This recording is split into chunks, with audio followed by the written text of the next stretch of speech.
Salut à tous, bienvenue dans cette nouvelle vidéo. Nono est avec nous, salut Nono. Salut Sacha. Alors on va parler de l'actualité mercato du Paris Saint-Germain. Beaucoup de joueurs sont annoncés, mais personne ne signe pour le moment, aucune signature officielle. Même le président du Sporting Lisbonne, Nono, a déclaré que Ugarte n'était pas encore parisien, qu'il avait été d'accord avec un club où il a changé d'avis pour signer dans un autre club. Pourtant, on a vu Asensio et Ugarte il y a plus d'une semaine maintenant à la Factory pour y passer la visite médicale ainsi que signer leur contrat.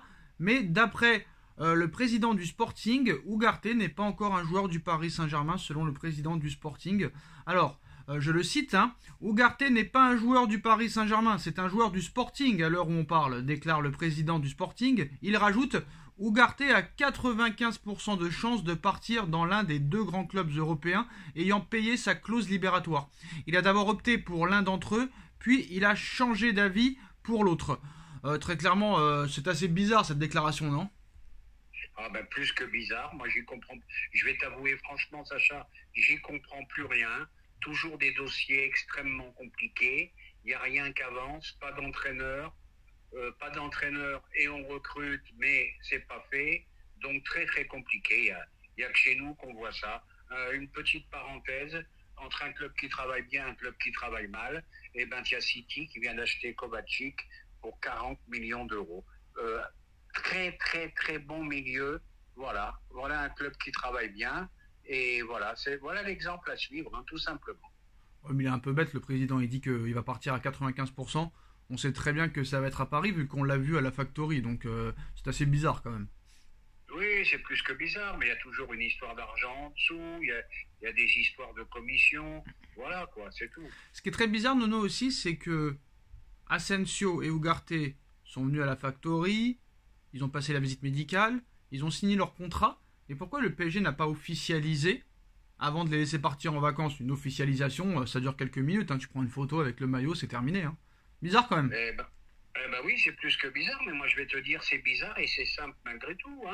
Ils annoncent rien tant qu'il n'y a pas d'entraîneur, tout simplement. Tout Alors, simplement. on va passer aux choses sérieuses et aux choses assez compliquées. Alors, Manchester City va fixer un très haut prix pour Bernardo Silva. Le montant pourrait être similaire à celui demandé l'été dernier, c'est-à-dire 80 millions d'euros. Le PSG négocie toujours avec le Portugais concernant le projet ainsi que d'autres conditions personnelles. Il reste la cible prioritaire du Paris Saint-Germain. Moi, à mon avis, Nono, tu me diras ce que t'en penses, mais je pense qu'on devrait aller sur autre chose. Par exemple, moi, je vois cette nuit que le Coréen que Paris veut signer, qui s'appelle Kang In Lee, a fait un excellent match cette nuit au Pérou. Excellent dribbleur, joueur très rapide, qui a une facilité à éliminer son adversaire assez incroyable. Et j'ai envie de te dire que ça m'a mis un petit peu l'eau à la bouche. Bien sûr, il ne faut pas s'emballer. Mais ça, c'est un joueur sur qui tu ne peux pas être déçu. 20 millions d'euros, et c'est un joueur qui pourrait peut-être surprendre. Et moi, ce match que j'ai vu cette nuit est assez intéressant. Ben, je ne vais pas dire le contraire de ce que tu viens de dire, je vais te dire pourquoi. Silva, il est à son prime en ce moment, il est au sommet de sa forme, mais malgré tout, 80 millions c'est énorme. Moi, je ne comprends pas, toujours pas, qu'on n'aille pas chercher ce milieu défensif qui nous manque. Je m'excuse de me répéter. Voilà. Donc, oui, Moi, j'en veux Silva, pas, Nono. oui. Moi, j'en veux pas de Bernardo Silva. Eh ben, Je peux dire pourquoi. Et je peux dire finis. pourquoi. Silva, oui. Non. 80, non. Moi, Silva, non. Et même 50 millions, non. Et je vais te dire pourquoi. Je suis pas très chaud pour recruter des joueurs, surtout au Paris Saint-Germain, qui viennent de remporter la Ligue des Champions.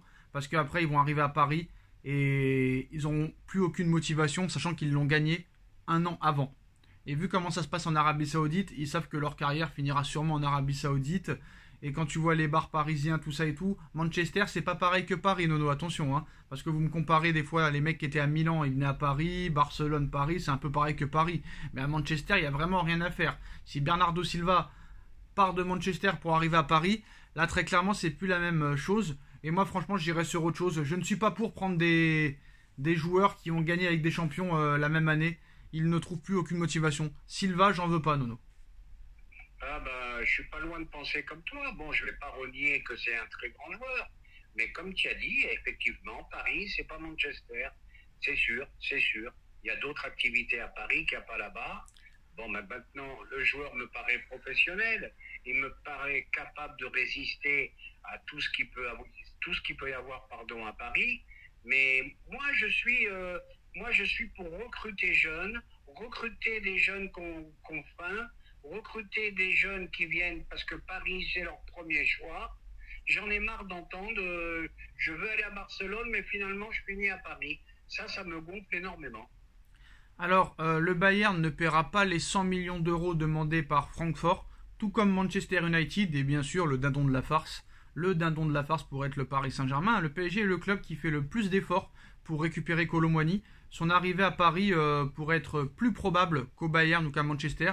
Le Bayern et Manchester ne paieront pas les 100 millions d'euros demandés par Francfort. Ça veut dire que Paris est prêt à mettre 100 millions sur Kolo Muani donc. Ça veut dire que Paris déconne encore. Je m'excuse. Kolo Muani, c'est une saison, 2 saisons maximum. 100 millions, c'est énorme. Et Paris est prêt aussi à accélérer sur le dossier Gonzalo Ramos, qui a comme agent, on sait qui. Eh ben voilà, le FC Mendes Football Club. Voilà, ça aussi, il y en a plein le cul. Je m'excuse, je suis vulgaire. Voilà, mais c'est tout et n'importe quoi. 80 millions Ramos, 100 millions Kolo Muani. Ils y arriveront jamais. Je ne sais pas comment ils travaillent, ils y arriveront jamais. T'as vu que je me répète, hein, City vient d'acheter Kovacic à 40 millions. Un mec qui a prouvé, voilà. Et vraiment le type de joueur qu'on a besoin. Et ben nous, on va chercher les 80, les 100 millions. Bon, ben écoute, hein, c'est comme ça. Alors comme tu sais, le PSG n'a toujours pas d'entraîneur à l'heure actuelle. Marseille va engager ce soir Marcelo Gallardo, ancien joueur du Paris Saint-Germain. Les classicos de l'année prochaine s'annoncent déjà très très chauds. On voit que Marseille, tous les ans, non seulement arrive à prendre des coachs plus compétents qu'au Paris Saint-Germain, mais en plus que Marseille arrive facilement à négocier les arrivées des coachs, contrairement au Paris Saint-Germain. Donc déjà, ça c'est la première chose. Et Mourinho, Mota, Nagelsmann, Luis Enrique et compagnie ne sont toujours pas au Paris Saint-Germain. Est-ce que ça veut dire, Nono, que peut-être que le Qatar essaye encore de tout son possible Zinedine Zidane? Parce que Zidane a parlé aujourd'hui très rapidement sur son avenir. Libre depuis son départ du Real, Zidane est lié à plusieurs clubs dont les bancs ne sont pas occupés. Il est courtisé par le Paris Saint-Germain, il était courtisé par le Napoli, mais le Napoli a engagé Rudy Garcia, qui a recruté Rudy Garcia. Donc il y a encore la Juve qui est intéressée, mais on ne sait pas si la Juve va récupérer ses points. Pour l'instant, ils ne sont pas qualifiés en Ligue des Champions. Alors il a été interrogé à nouveau sur sa situation lors d'une conférence de presse organisée avant un match de gala dans le cadre du Salon du football. Zidane a été clair, ses propos sont relayés par RMC Sport. Est-ce que vous allez entraîner cet été, cette saison? Il répond, ça viendra très vite. Je ne sais pas quand, mais ça viendra très vite, a-t-il avoué. Donc le coach tricolore veut peut-être prendre son temps, mais pas trop non plus. Est-ce que ça veut dire que ça viendra très vite? Est-ce que ça veut dire qu'il y a peut-être une possibilité d'entraîner un club dans les prochaines semaines? Et est-ce que le fait est que Paris tarde, comme l'année dernière, à introniser son coach, veut dire que Paris, en sous-marin, tente toujours d'avoir Zidane? Ah ben moi, je vais te dire mon avis. Il faut écarter vraiment de suite. Il faut donner un coup de balai à l'option Zidane. Il ne viendra pas. Ça, j'en suis sûr et certain. Au moins, il ne viendra pas au PSG. Je pense qu'il n'est pas loin de l'année sabbatique. Je ne vois pas où il peut aller, à part le Real de Madrid, où Ancelotti n'a pas du tout envie de partir. Bah, ça fait 2 ans qu'il est en année sabbatique, là. Ça fait 2 ans qu'il est en année sabbatique. Eh ben, ça fera 2 ans. Parce qu'Ancelotti n'a pas envie de partir. Donc, pas de Real. Paris, je n'y crois pas du tout. Marseille n'a pas les moyens pour le prendre. La Juve, Allegri, il reste. Donc j'ai bien peur ça, on pour sait pas. lui. Pour l'instant, on sait pas. J'ai bien peur pour lui qu'à force d'attendre, le train ne passe pas 2 fois de suite. Bah, on sait pas à la Juve, hein, parce que y a des problèmes de points là, donc on sait pas. Si, je pense qu'avec Paris, le train il peut passer plusieurs fois. Hein. J'ai l'impression. Hein. Bon, c'est ton avis. Moi, j'y crois pas du tout, Zidane à Paris. J'y crois pas du tout. Ah, j'ai pas dit que j'y croyais, j'ai dit que eux, ils s'en foutent des refus, ils continueront s'ils le veulent à proposer des choses, parce que je suis sûr qu'ils sont pas si chauds que ça pour Luis Enrique, pour Nagelsmann, pour les autres. Sinon, je pense que ça aurait été fait depuis très longtemps. Eux, leur rêve a toujours été Zidane, ou un Guardiola, ou un club, sauf que le club reste à Liverpool, Guardiola à City, Zidane ne veut pas. C'est pour ça qu'ils sont pas trop chauds pour les autres, mais bon. En tout cas, Nono, cet été, ça sera peut-être le feuilleton Paris-Madrid ou Madrid-Paris, hein, un axe Paris-Madrid cet été. Les deux capitales pourraient être liées pour le meilleur, mais aussi pour le pire, bien que les relations entre le Paris Saint-Germain et le Real Madrid soient fraîches depuis l'épisode de la prolongation de Mbappé à l'été 2022. Les deux équipes sont liées sur le mercato. Elles souhaitent tous les deux mettre la main sur des joueurs comme Harry Kane ou Randal Kolo Muani par exemple. En fin de contrat chez les Merengues, Marco Asensio a lui rejoint librement le Paris Saint-Germain. Dans le sens inverse, une arrivée de Kylian Mbappé au sein du Real est envisageable, bien que le Français ait réitéré hier son envie de poursuivre à Paris. Les dirigeants parisiens demeurent fermes, soit il prolonge, soit il part. Une excellente nouvelle pour Florentino Pérez, qui rêve de le recruter. Paris et Madrid pourraient aussi discuter au sujet d'un autre joueur du Paris Saint-Germain, Nono, et en plus de ça, ancien madrilène, grand ami de Kylian Mbappé. Le Marocain Achraf Hakimi a une belle cote auprès du Real. En effet, The Athletic ce soir révèle que son nom a été mentionné lors d'une réunion entre Florentino Pérez et d'autres dirigeants et Carlo Ancelotti le 1er juin dernier. Ce dernier a demandé à ses dirigeants de recruter un latéral droit polyvalent qui puisse évoluer aussi bien à droite qu'à gauche. Il veut un joueur pouvant concurrencer ou remplacer Dani Carvajal et Ferland Mendy qui a accumulé les blessures ces dernières années. Donc le Marocain colle visiblement à ce que veut Carlo Ancelotti et Florentino Pérez, mais à Madrid on estime qu'il sera compliqué de convaincre le PSG où Hakimi est sous contrat jusqu'en 2026, mais qui pour moi n'a rien démontré en 2 ans. Alors concernant le joueur, même si Mundo Deportivo a annoncé qu'il souhaite revenir à Madrid, son plan initial est de poursuivre à Paris pour l'instant. Le média anglais ajoute que Paris voudrait le remplacer peut-être en cas de départ par Joao Cancelo, qui intéresse aussi le Real si jamais Hakimi reste à Paris.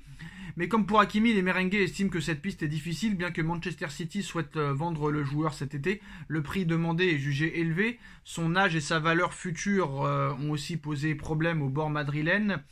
Donc voilà, le Real pourrait donc miser sur un élément qui n'évolue que d'un côté. Ils sont aussi sur Alphonso Davies du Bayern, qui est leur priorité absolue malgré tout. Ils gardent en tête la piste menant à Hakimi, en plus de Kylian Mbappé. Sa mère, Faiza Lamari, la mère de KM7, qui a lancé son agence de représentation de joueurs, pourrait aussi avoir des discussions avec le PSG et le Real Madrid pour le Marocain. Elle pourrait devenir l'agent carrément de Hakimi, Nono. Donc j'ai envie de te dire, pour finir, la suite au prochain épisode. Hein. La suite au prochain épisode. Le clan Mbappé prend un pouvoir colossal. Bon, maintenant, c'est au tour d'Hakimi. Bon, lui aussi, il me saoule. Et le Real, et je veux revenir au Real, et je veux revenir au Real. Eh ben, va-t'en, mon grand, va-t'en. Allez, va-t'en avec ton ami Mbappé, et lâchez-nous. Lâchez-nous la grappe. Voilà, stop. Quant à Mbappé, je pense qu'il va y avoir une très grosse offre du Real de Madrid, parce que je pense qu'ils auraient fait Harry Kane depuis longtemps. Donc là, je pense qu'il va y avoir une très grosse offre sur le bureau du PSG.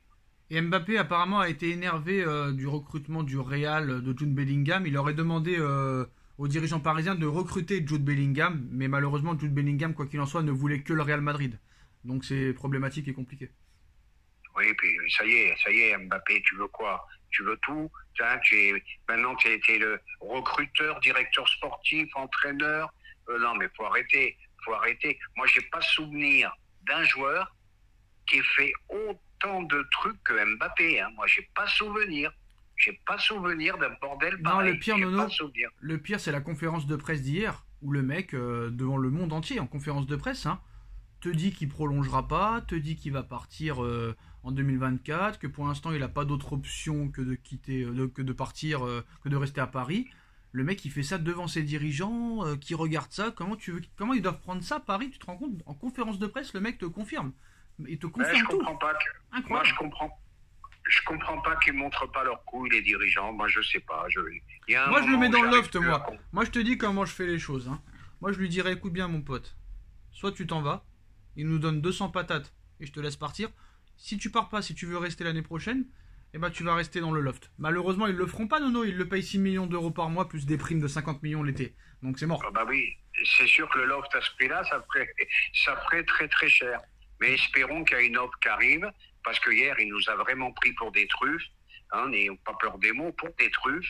Je comprends pas les gens qui ne comprennent pas. Voilà la phrase qu'il a dit. Eh ben, nous, on comprend pas que tu veuilles partir gratuit. On comprend pas que tu as mis le maillot 2025 en présentation quand tu as renouvelé. Eh ben, nous non plus, on te comprend pas. Et puis voilà, maintenant, la mère qui se mêle, agent de Cherki et compagnie. Faut mieux qu'ils partent. que le Real Madrid se démerde avec eux. Eh ben, on en reparlera sûrement. Voilà les postos, hein. Il y a un match ce soir, France-Gibraltar. S'il met un quintuplé, bien sûr, on dirait que c'est le meilleur joueur de l'histoire de tous les temps, hein, Nono. Hein. Ben là, c'est pour ça que premièrement, je vais pas regarder.